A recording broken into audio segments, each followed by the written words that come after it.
carbohydrates and fats. But this is my video in appreciation of them. My favorite way to consume them is in a sandwich.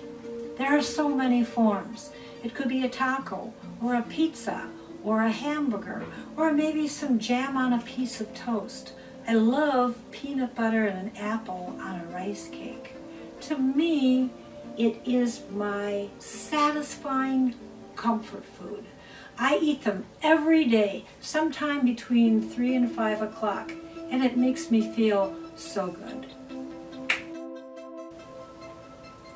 My mind is blank.